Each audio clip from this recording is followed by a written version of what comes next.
Again, welcome back. The third and last installment of these videos deals with you now returning to the hull after an incident. So we've already covered the staging, the taking your stuff off, putting it in the truck. Now we've returned to the hull. We can't stress enough the importance of ensuring that you're the only one who handles the bags and the gear, whether it be the soft or the hard ones, to again stop the contamination cycle.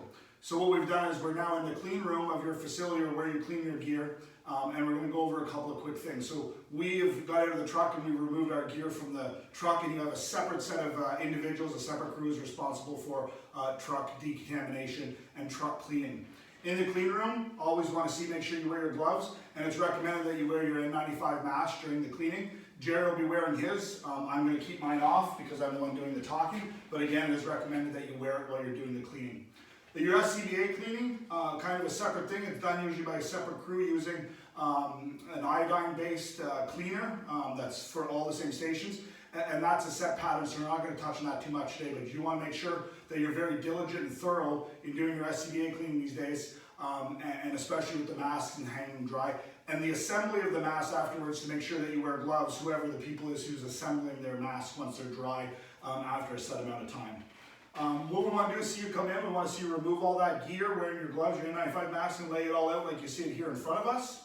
You're going to want to make sure that you have the soap as per the manufacturer recommendation, or a soap that's suitable. In our case, at our station, we use liquid Tide. It seems to be working the best as far as the wash and rinse cycles. We're going to lay the gear out and we're going to rinse the gear off completely, both the front and the back.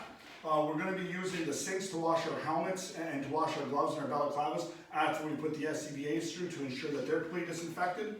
You're going to rinse your gear off and ensure that it's thoroughly rinsed on both sides using a hard bristle brush. Jerry's going to demonstrate. We want to make sure that we get a good base foam solution of soap, and we do the front and the back side of the gear.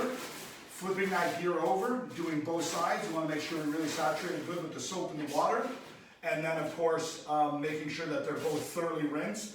Your gloves, your helmets, your boots, scrubbing the tops of the boots and the bottom of the boots, flipping the gear over and ensuring that it gets rinsed and soaked very well. The ins and the outs, of course. Make sure you remove anything from your pockets that might be harmed by getting saturated with water. Once you have them fully washed and rinsed, we want to ensure then that you take them to your drying facility, whether that be a drying rack or a section that's designated to dry them, and put them up and make sure they're thoroughly spread out for drying to allow that time for them to dry and any contaminants that may have been missed in washing to dry out and potentially die.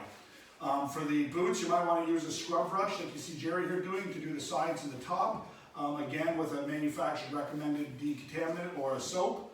Much like washing your hands with warm soapy water, it's the scrubbing action that breaks down the barrier of COVID-19.